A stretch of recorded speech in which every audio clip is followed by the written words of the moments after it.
webinar. I am Mary Ellen Graham.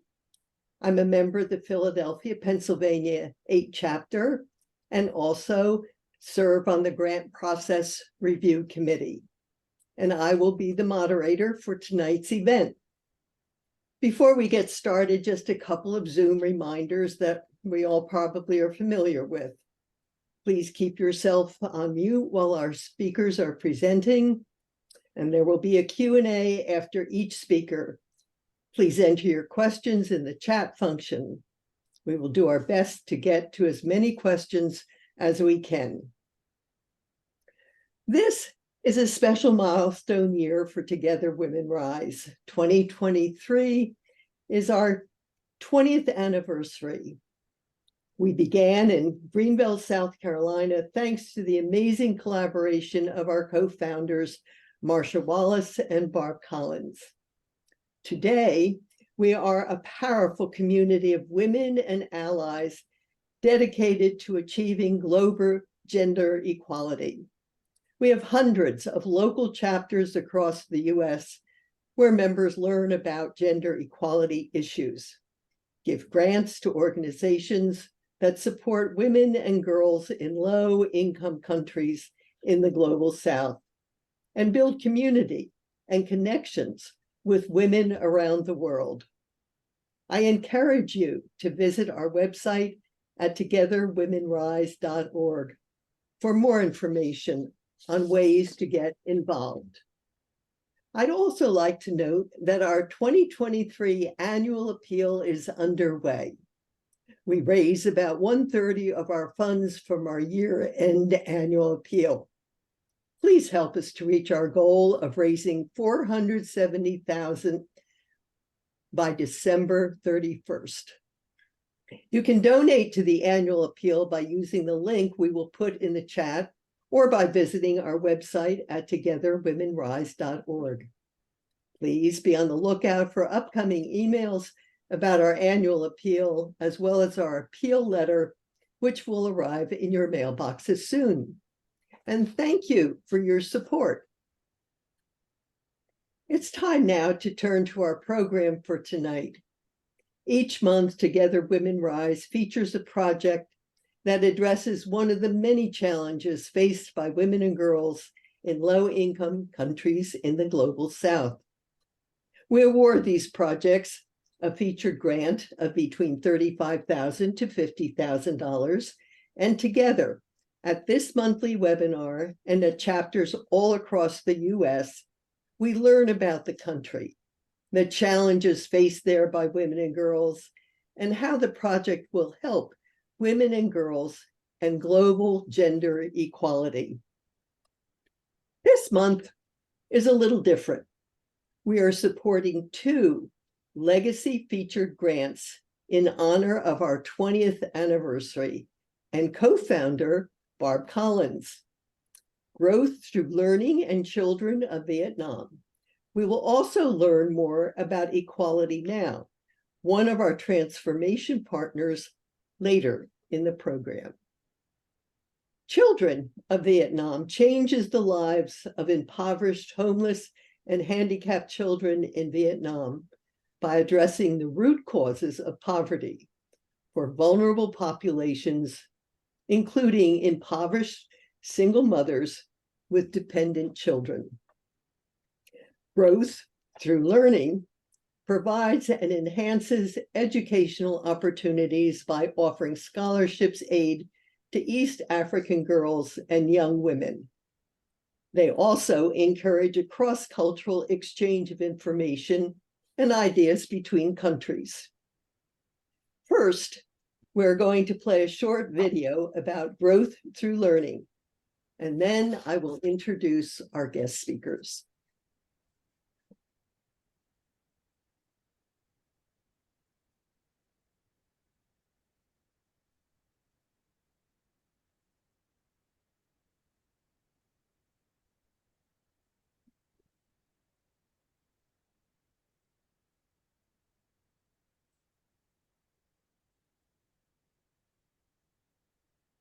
And those who have been transformed through GPL scholarship. It is estimated that over 200 million young people are out of school in Africa, and over 118 million of those are young girls.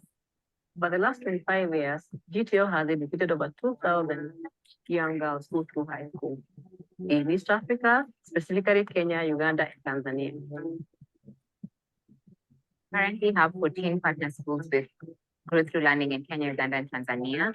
How they come to get to know about growth through learning is they are either recommended by their primary school teacher or an auntie or a friend towards this program. And with our coordinators on the ground in the different regions we operate in, they then go through an interview, which will be either face-to-face or on call. And should their background be fitting towards our criteria, they then receive an application form and fill in their details. Post this level of identification, these girls have to have actually been selected into our partner schools. And should the schools be able to accept them by basis of their grades, we are able to have them officially be under the scholarship program and receive school fees. On average, we support school fees for a year for about $500 to $600. And this goes towards their tuition, books, and any other need they have in school.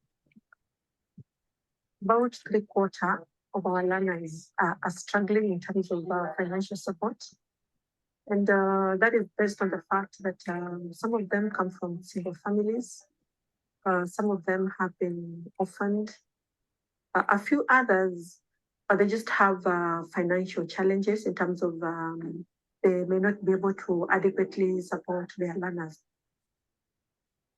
Because my parents are not able to pay for my school fees, Mrs. Maniki and TTL, after considering that I met their expectations to be sponsored in GTL, I was able to join Community Girls High School. I would like to do accounting and business management, and I would like to do my university. One thing that stands out about Anne is she admitted herself to this school. She just walked in with her box and a semblance of a mattress and just came. Anne stays with a friend to her maternal grandmother. Anne does not know her home because she was born out of wedlock. The mother died. She has stayed at home for over 7 years before she came into school. And what she tells us, what really motivated her to come to school is because the girl that was her best friend at primary school graduated from the university. So she was like, is it possible that I can also go to school? And she used to admire uniforms. I am an associate instructional professor. I currently teach at the University of Florida, and I am also a former GTL alumni. I schooled at Githunguri Girls in Maragua district here in Kenya. Sometimes back between 1998 and 2001, that's when I finished my high school. Working with Growth Through Learning expands my community across 7,050 miles to East Africa. It brings me into dialogue with strong women across the globe. Together Women Rise started giving us money in 2004. And with that funding in 2004, we were able to educate 5 young women, mostly in Uganda. And one of them was a nurse called Diana. I'm currently working as a qualified nurse from Sunday Hospital. For sure, I will not be what I am now. Had it not been for your funds to support my schooling. Thank you, BTL. Thank you. Together Women Rise for what you did for me to live a better life. Together Women Rise have designated GTL as a featured grantee for November 2023 and have offered us a gift of $25,000. We are going to pay annual school fees for 30 girls in East Africa, specifically Kenya, Uganda, Tanzania, through high school.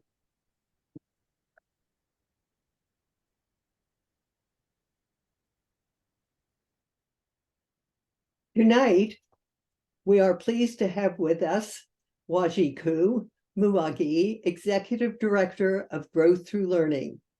Wajiku has served as Executive Director since 2014.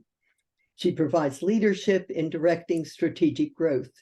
increasing the donor base, and programming, while promoting the visibility of growth through learning in East Africa and the United States. She has worked extensively in social development in Africa. She is passionate about educating women to change the power balance between men and women in both individual and collective relationships, and to help change structures in society. She holds an MA in International Development. Welcome, Wajiko.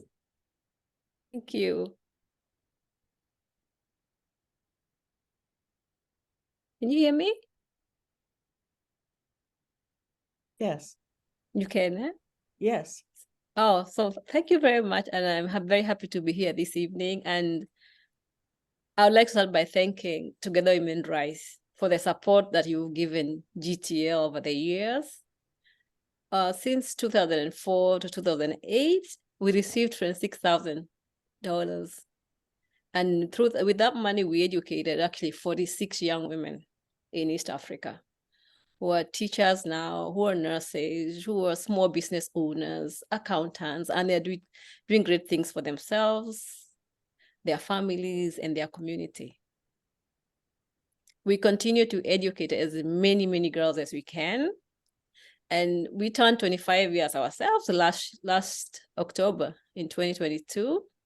And we have educated over 2,000 young women throughout these 3 countries. And we're very, very grateful for the support that we've had from Together Women Rise, and excited about the new opportunity to educate 30 young girls now. From 2024, we're going to be identifying them and vetting them to join high school in January 2024, again across the 3 countries of East Africa. So thank you very much again for that support. And I think I'll leave it there and maybe wait for questions.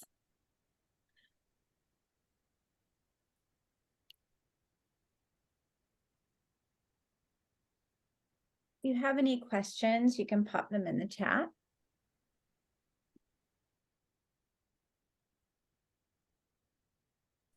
There is a note in the chat from Barbara that says the first grant, Together Women Rise's first grant to you was $300 way back in 2004, when Together Women Rise was just still 1 chapter.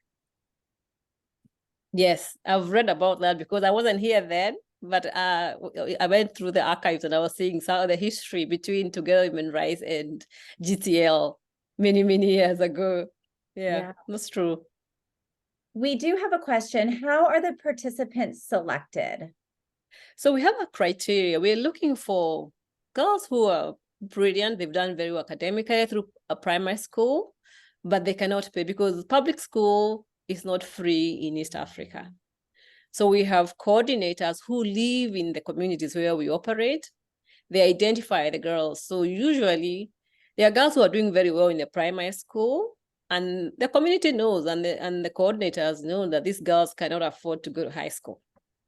So then we approach them and tell them to keep up with their good work. And then when they finish primary school, we offer them an application to join GTL. But before that, they must have applied to the schools that we educate our girls through.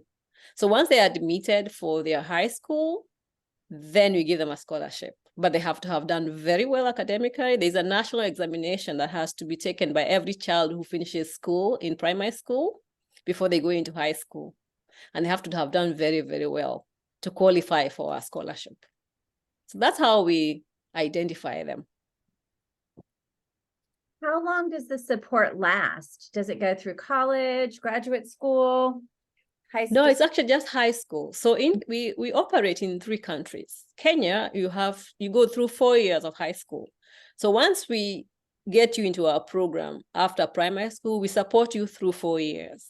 In the other 2 countries, Kenya and Uganda and Tanzania, you have to go through 6 years of high school. So again, once you join our program and you're doing well academically, we support you through the 6 years. So we commit to 4 or 6 years of supporting each of the girls in our program. Great. And how has how has the situation changed or not changed for young women since you started 25 years ago? Generally, more girls are going to school in all the three countries.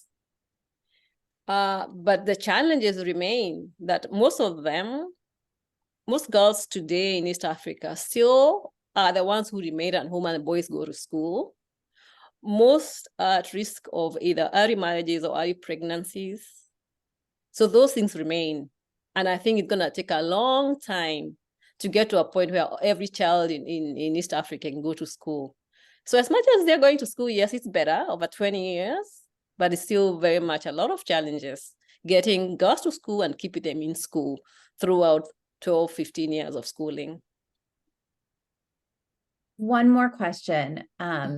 And there are some other questions in the chat if you want to pop in and answer them. But the last one that I'll share is, can you share some of the success stories? What has happened to some of the girls who have graduated? We have one girl who, actually I met her in 2019 when I went to Tanzania and I took the board members there.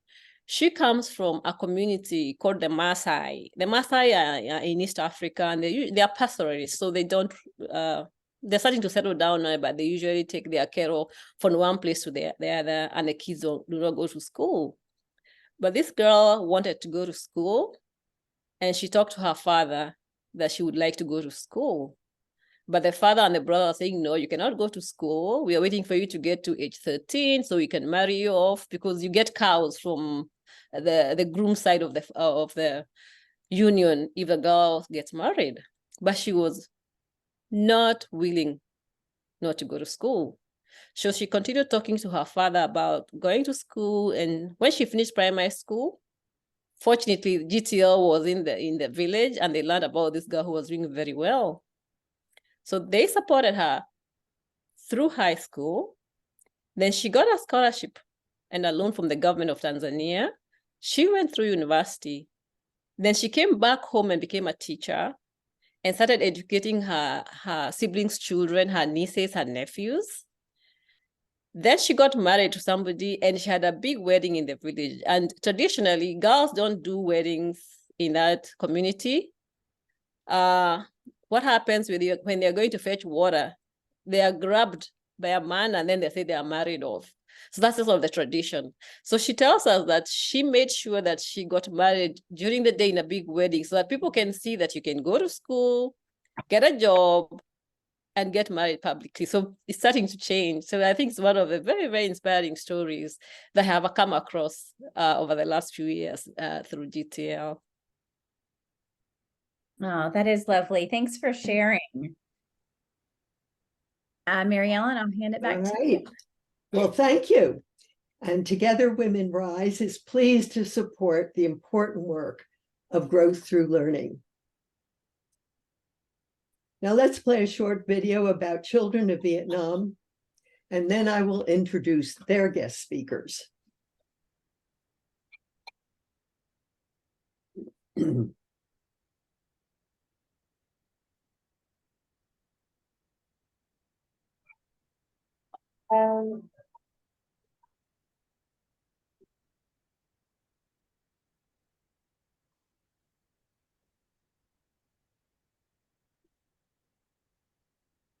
Tôi tên là Hồ Thị Láng.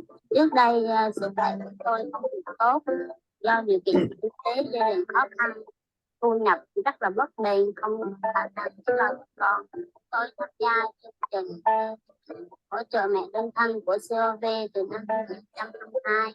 Tôi được hỗ trợ tập huấn kiến thức lập hồ sơ về phương án kinh doanh và tập huấn học bạo lực cho phụ nữ và trẻ em.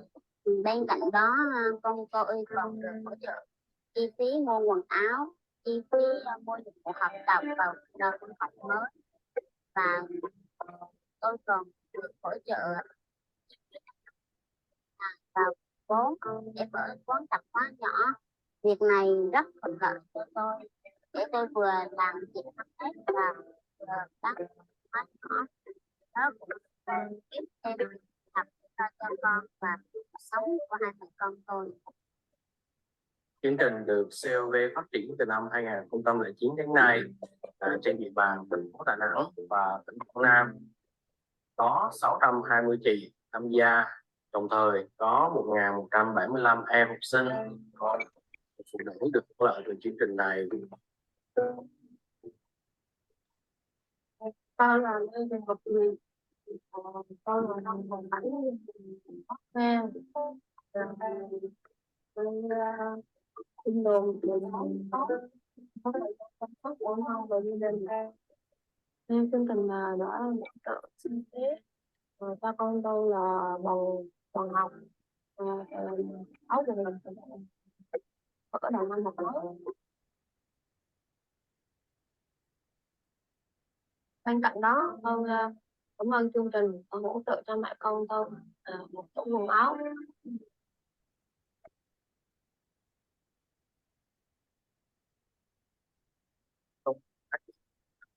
Đó là học toán còn thấp, hạn chế trong việc tiếp cận các thông tin. Chính vì vậy mà chương trình chất các lớp tập huấn về kinh doanh để nâng cao kiến thức, kỹ năng rộng, sinh kế và phát triển đời sống. Cô là mình thấy qua lớp tập huấn của COV thì cô đã loan là biết tiết kiệm tiền và quản lý đồng vốn. Tôi đã học cách chăm sóc thú y và vệ sinh trại có hiệu quả hơn. Tôi đã có sinh kế và thu nhập ổn định, lo cho gia đình và các con ăn học.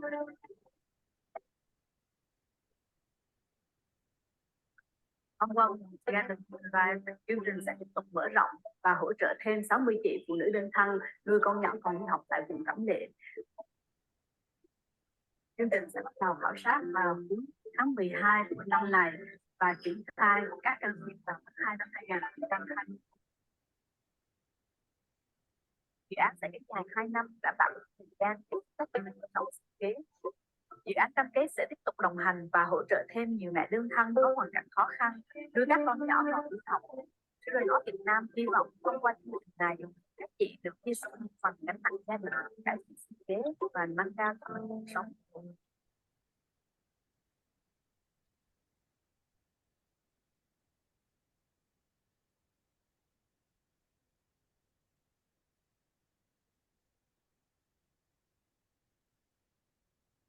Now, I'd like to introduce Debbie Baker.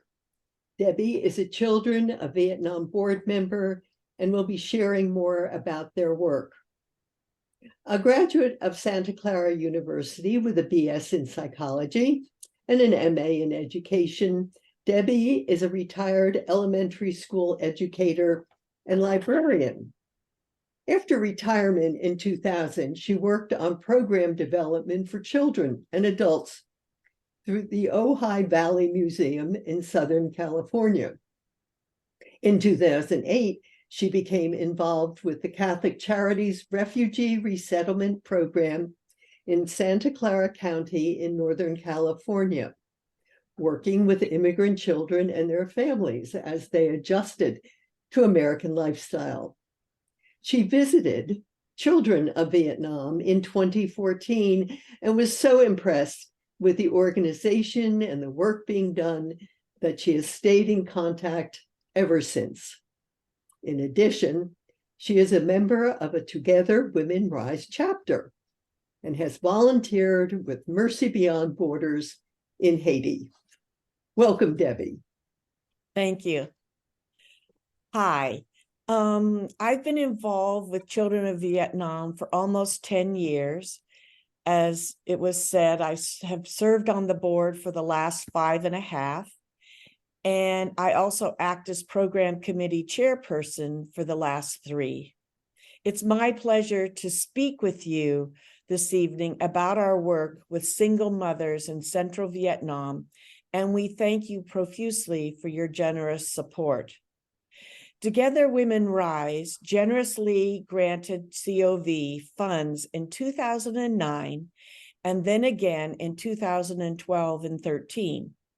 As a result of your generous support, Our initiative to lift single mothers and their children out of poverty was successful during the last 10 plus years.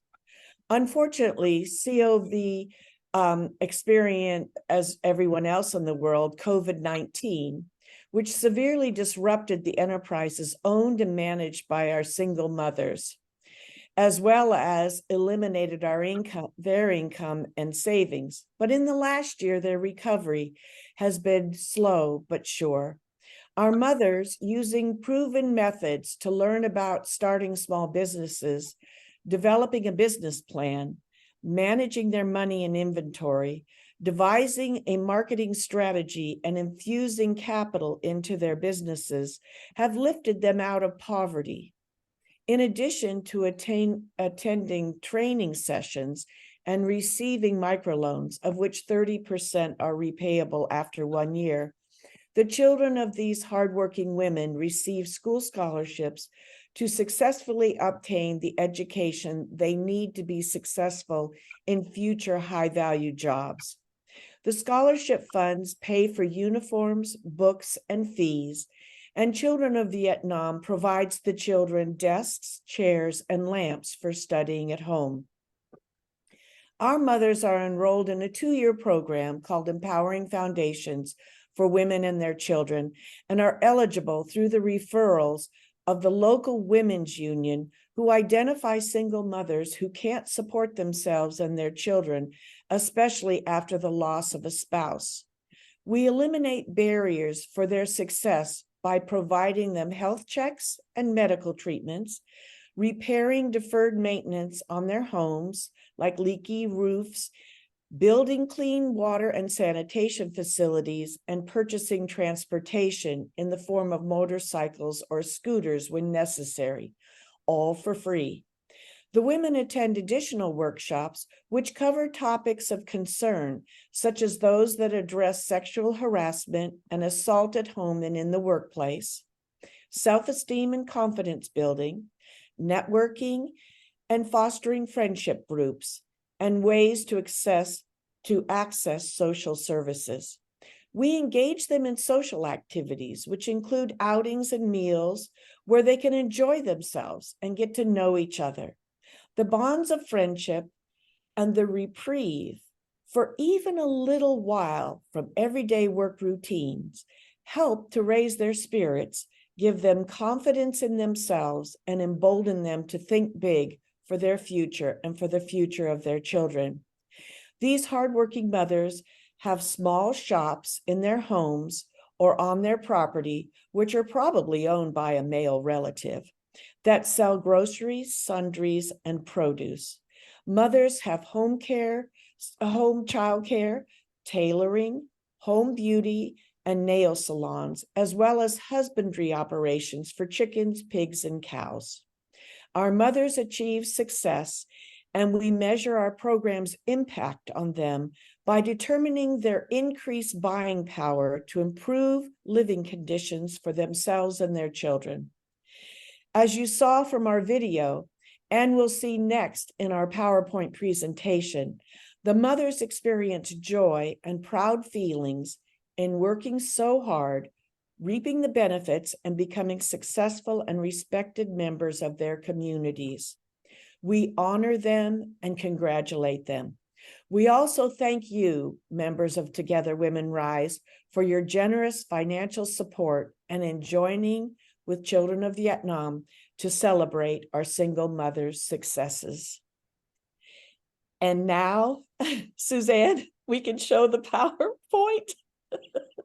Sorry about that. Okay. Can we go from the beginning? There we go. Okay. So in order to enhance your knowledge of Empowering Foundations, I'm going to share this PowerPoint with you. You can also, if you see at the bottom of your screen, you can contact Children of Vietnam through our website or through email. Next slide. Our work takes place primarily in the central coast of Vietnam in Da Nang City, Quang Nam Province, and Quang Nai province. Our beneficiaries live in urban, semi-rural, and remote mountainous regions, many working as subsistence farmers during the two seasons of the year, wet and dry. Next slide. Our focus on very poor children and their families who struggle to provide food, shelter, and other basic needs for themselves. Each family's situation is unique based on where they live, how many breadwinners there are, and if there are members who have special needs, such as cerebral palsy or hearing or sight difficulties. Overall, our mission is focused on improving opportunities for education, nutrition, children with disabilities, WASH, which includes water, sanitation, and hygiene, as well as single mothers and their children. Our Empowering Foundations for Single Mothers and Their Children program has a proven and successful track record of providing women with the tools they need to gain economic self-sufficiency. The tools include knowledge of small business operations and basic finances, microloans, and school scholarships for their children. Single mothers in groups of 25 to 50 commit to 2 years of training with additional support if needed. This fiscal year, 2023 to 2024, 145 women will participate in our empowerment program. Since 2009, 672 women and 1,175 children have benefited from our program.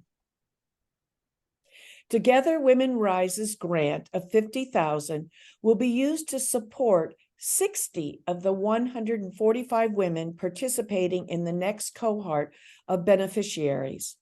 The women will be surveyed in December 2023 to determine their specific needs and skills, and then they will begin training in February of 2024. Ms. No Tui Nok Lin was a past beneficiary who developed a successful chicken raising business. In addition, school scholarships allowed her children to continue their education. Ms. Lee Tui Bic Tram, another past beneficiary, learned to raise pigs and became a successful butcher.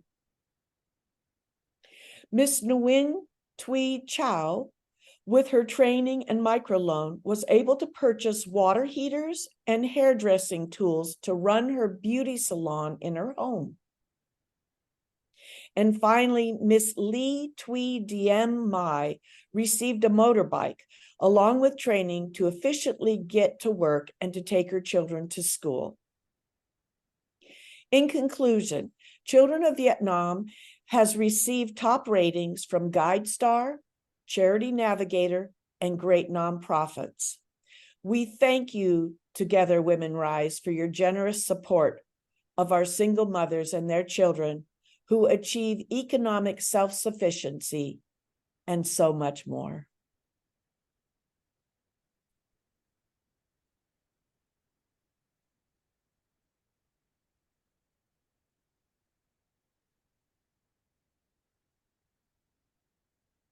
Thank you, Debbie. Let me take a peek at the chat and see if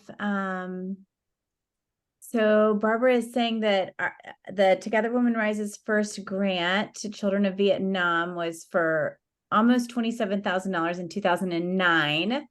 And we funded 35 bikes for girls to get to school, built 5 new homes, and sponsored 100 scholarships for school, and trained 40 women in vocation. And I don't, okay, here we go. How were those grants so large? Debbie, I'm not sure if I'm asking this right. How were those grants so large when they were averaging $50,000? I'm not sure. Barb put in the total amount for those years. Somebody asked about specific years, and Barb added up 12 months of grants, not what each grant was. Gotcha. Okay. Perfect. Does anybody have any specific questions about Children of Vietnam?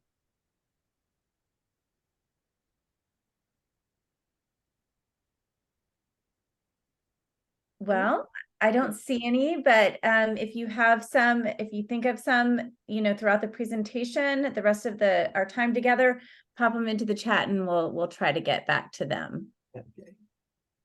Meanwhile, thank you.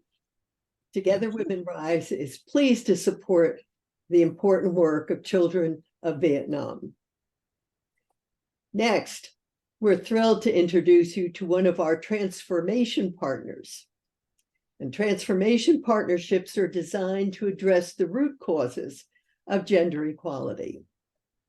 Together Women Rise awarded Equality Now, a transformation partnership grant of $100,000 per year for 2023 and 2024. Through this partnership, we will support Equality Now's work to achieve legal gender equality, end harmful practices, end sexual violence, and end sexual exploitation. We're pleased to have Amy Hutchinson with us tonight. Amy is Equality Now's Global Director of Development. As a member of the organization's senior leadership team, she helps shape organizational strategy and leads Equality Now's fundraising efforts. Amy has worked at the intersection of human rights, social justice, and philanthropy for more than 2 decades. Prior to Equality Now, Amy worked at a consulting firm where she served in key leadership positions, assessed and developed fundraising strategies, and led strategic planning processes for a range of nonprofit organizations. Amy has also served as a producer on an Emmy-nominated creative documentary on identity in the American South, which has been featured as an exhibit in the Philadelphia for Modern Art and other leading cultural institutions. Welcome, Amy. Hi, thanks so much, Mary Ellen, and thank you everybody for having me here. And thank you so much for your generous support of our organization. And thanks to the previous presenters for all of the really wonderful work that you're doing in the world. What a treat to be able to hear about that. I did put together a slideshow, so I'm going to pull that up really quickly. Sorry, no videos this from us this time, but I hope this helps breathe life into the work that you're helping us do. Just as Mary Ellen said, Equality Now works to upend gender discrimination and protect the human rights of women and girls through legal reforms around the world. Our staff is located around the world. It is a network of human rights lawyers, gender experts, and coalition builders, and working with hundreds of partners from the grassroots to the global level to change discriminatory laws and advance laws that protect equal rights and protections. As Mary Ellen mentioned, our 4 major thematic areas are creating that legal foundation of equality, ending harmful practices like FGM and child marriage, ending sexual and gender-based violence, and ending sexual exploitation, such as human trafficking in both the physical and digital realms. Tonight, we cover a lot of ground on a lot of separate issues, so I thought tonight that I would just really focus in on some of the really exciting progress that we're making towards ending sexual violence in several parts of the world. I will just mention that this is long-term work. It does not happen overnight. And so in many of these cases, I'm going to give you just a little bit of background to help you understand where we are right now. And we'll start in Latin America. Earlier this year, we were thrilled to have won a very historic case in the Inter-American Court of Human Rights. The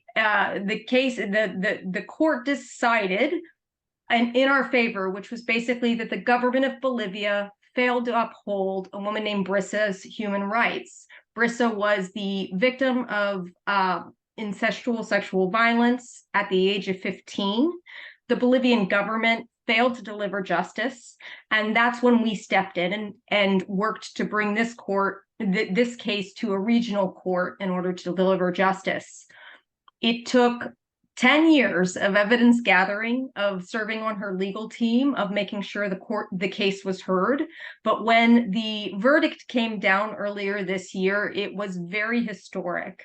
The court issued all of the 11 recommendations that we made, which made it one of the most progressive legal precedents on a case of adolescent sexual violence that exists in the world today.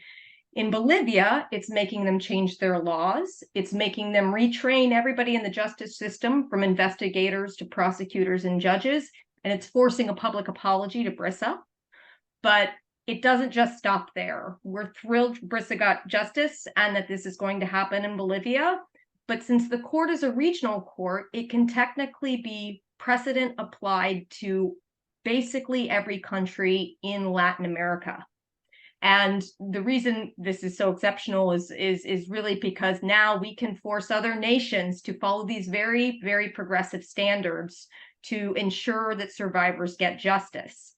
And as a testimony to that, and when this verdict came down within the past few months, we've already had the Brazilian government, the Argentinian government, the Colombian government, and members of the Mexican government come to us to try and get ahead of this.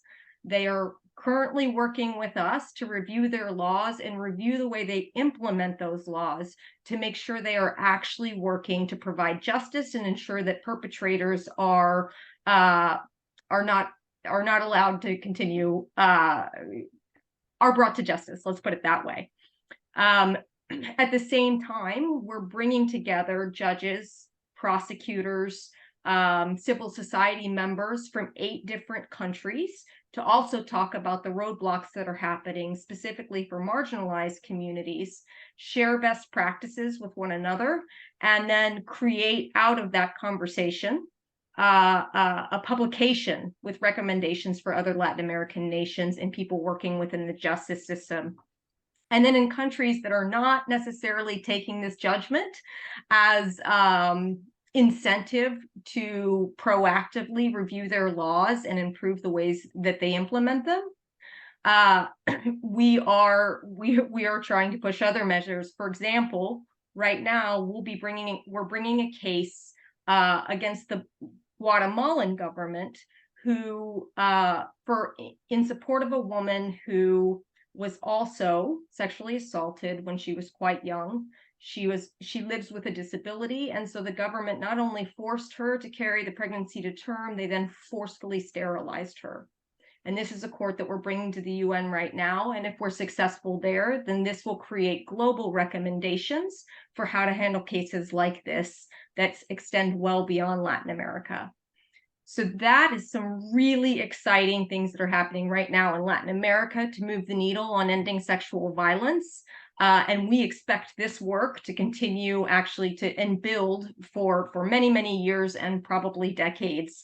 I'll just mention that we worked on Brissa's case for a decade, which is a very, very long time, but it produced all of these results, not only getting her justice, but also really transforming what's happening on the continent around this. We are also actually seeing some really exciting movement on ending sexual violence in Eurasia as well. A couple of years back, we created a report called Roadblocks to Justice for Sexual Assault Survivors in Eurasia that actually went through many of the countries, looked at their laws, looked at the way they implement them, and pointed out the flaws. As a result, we partnered with the UN, the European Union, and authorities inside the Georgian government to actually create a training manual. Many of these countries in Eurasia have outdated Soviet-era laws, and they have very derogatory opinions about women who come forward and report sexual assault. So we created a training manual that trained judges, investigators, prosecutors and police officers in how to understand international human rights law and how it links to what they should be doing, but also how to understand the perspective of survivors and how difficult it is to come forward, and how people that do this are not doing it for attention or any of the other bad stereotypes that you might hear, but to really understand where they're coming from. So when they work with survivors, they don't re-victimize them, as so many unfortunate investigations do worldwide. And we provided that training to 400 to 500, somewhere in there, different people in the justice system across the country of Georgia. And in 1 year, it increased prosecution rates by 77%, and then it increased conviction rates by 44%. So we realized that we really had some gold here, and we needed to make it happen throughout the region. But again, some of those governments aren't trying to change the way they do things. So in Kyrgyzstan, we are taking the case of a young woman who lives with multiple disabilities, who was the survivor of sexual assault at the hands of both her grandfather and her uncle. The Kyrgyzstani government twice has thrown her case out of courts because they don't believe that a woman with disabilities testimony is credible evidence. We are appealing that decision to try and get them to hear the case, and we expect that they will not. And that will allow us to then bring that case to the UN. And once the UN hears the case, if we are successful there, as we kind of hope and expect to be, then it will create a new global standard, particularly for how justice systems should treat survivors who live with disabilities, who are often targeted because of their disabilities. There's no other large-scale recommendations focused on this population around the world. So this would really be, this case and the case in Guatemala would really help create a body of recommendations and that governments have to follow that does not exist. And then finally, I will take you to Kenya, where we have a very strong contingent. I would say I would say the biggest portion of our staff operates out of Kenya, and we've been very active there for 20 years, which has allowed us to have very close ties with the government, and we're very well worked in with civil society. And something that we've noted, the Kenyan government has actually made some really good commitments around ending gender-based violence and sexual violence. But what we know from working with survivors there is that there's a very high rate, but when you look at the court system, you don't see anywhere near that number of cases actually being tried. So what we have done over the course of the last year or two is we convene civil society and survivors to document all of their stories, to collect evidence that shows the scale and scope of the problem. And then with our partners, we brought that to Kenyan government officials, and that triggered a collaboration with the Kenyan government, where we helped identify the barriers, the reason these women that we know are not going into the court system, or what's happening whenever they try to, so that those barriers could be addressed. The ultimate kind of result of this work is that now certain places in Kenya have begun to create, with our support and the support of our partners, specialized courts that just deal with gender and sexual and gender-based violence, which allows those cases to be heard, and it allows them to be heard by justice officials who really understand the situation, who understand international human rights laws on these issues and are really committed to applying that law.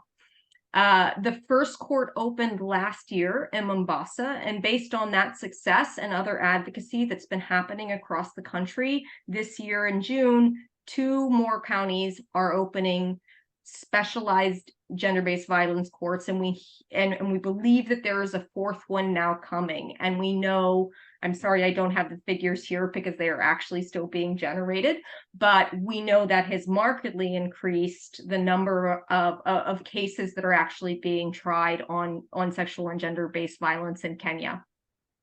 So these are obviously three very different places, very different contexts, and in many ways, very different strategies based on local context and the work that we're doing with so many partners.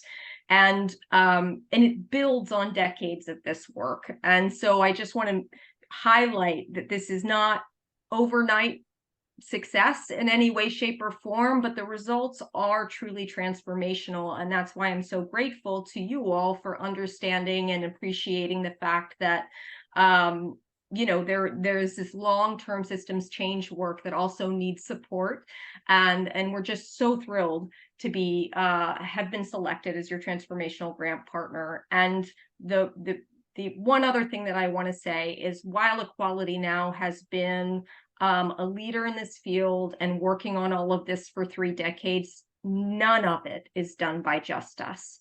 There are, you know, like I said, we work with hundreds of partners and many survivors who bravely come forward and are willing to take these cases forward.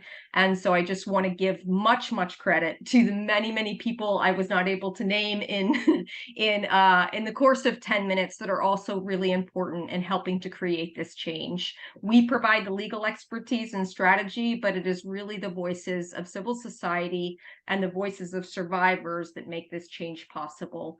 And along the same vein, it takes all of us, and it definitely takes the support of organizations like Together Women Rise and all of your members to make this work possible. I don't know if that was 10 minutes, but welcome any questions on this or anything else about Equality Now.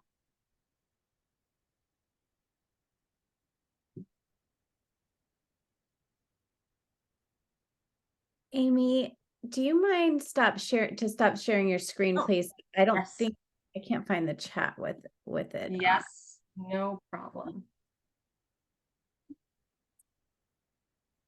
Let's see.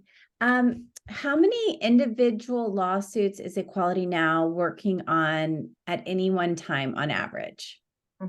That's a really good question. I think right now, I should preface this by saying these cases are very resource intensive, very time intensive, and have many complications. So I would say the strategic litigation that you're hearing about is one of many strategies, and we have to use it sparingly. So I think right now we probably have in the works about 7 cases, and then some others kind of like percolate up, or some have been going on for a very long time. We can only do this work when we know that the implications, the impact of a win are going to have very far-reaching implications for countries, for global standards, for human rights law, because otherwise we couldn't do that. We build coalitions, we advocate for legal reforms. We have many other ways we create legal change, but that specific thing we have to do very sparingly. Great. And there was a question about how do you choose what cases to take on? I think you answered it. Okay. One more. Can you say anything more about some of the local partners you work with? Yeah, it's so we won't work anywhere where we don't have local partners and a local presence. It's so important to have context. It's so important to the coalition and the movement building piece to have a permanent constituency there to work on it. So it really is some of the organizations that we work with and support are organizations that serve survivors, provide the kind of supports. In fact, we provide grants to organizations that provide supports to survivors, because we know that this is such a challenging road and their voices are so important to the change we're creating. But you know, it's everybody from the most grassroots of grassroots organizations to the UN. There's I'm trying to think of how to bottle that. There are so many of them, but generally speaking, there are organizations that are already women's rights organizations and interested in the same issue areas that we are, but have but use different strategies. And so we can bring in the legal piece, but maybe and help amplify their message and help support advocacy efforts, but maybe they serve survivors, or maybe they develop campaigns or help educate the public. It's kind of trying to build the kind of coalitions that do all of that work together that is so important for creating big change. I hope that answers the question, but if there was a more specific piece there I can speak to, I'm happy to. I think that's good. And that's all the questions we have. Thank you so much. Great. Thank you. Well, and to add my thank you so much, Amy, for joining us tonight and giving us an update about Equality Now's critical work. Now I'm going to do wrap-up announcements. Some of it's repetitive, but we're going to hang in there. Together Women Rise depends on your donations to fund projects like the ones you learned about tonight, as well as all of our education and engagement activities. Please visit our website at togetherwomenrise.org to support our mission. Our 2023 annual appeal is now underway. We need your support now more than ever to create a future where every woman and girl is equal and has the opportunity to live freely, pursue her dreams, and reach her full potential. We raise about 1/3 of our funds from our year-end annual appeal, and please help us reach our goal of raising $470,000 by December 31st. And donations to our annual appeal support our grants and partnerships, provide learning materials and engagement opportunities for our members, support our chapters, and ensure that we have a strong, sustainable organization for years to come. You can donate to the annual appeal by using the link we will put in the chat or by visiting our website at togetherwomenrise.org. And please be on the lookout for upcoming emails about our annual appeal, as well as our appeal letter, which will arrive in your mailboxes soon. As for upcoming events, we have our final 20th anniversary celebration in Washington, D.C. on November 4th. We have some amazing speakers, including former Ambassador for Global Women's Issues, Melanie Verveer, and the founder and president of Equimundo, one of our transformational partners, plus a panel discussion with several of RISE's past grantees. We will be live streaming the event, and we hope you will join us online if you can't be there in person. And we will be wrapping up the quilt auction and announcing the women at the DC event. And place your bid today. December 6th at 8 p.m. Eastern Standard Time, 5 p.m. Pacific Time is our next monthly webinar. And you can find all of this information under upcoming events. Click on the Join Us tab, and you will learn and be able to register for the events and access recordings of past events. And I thank you and good night.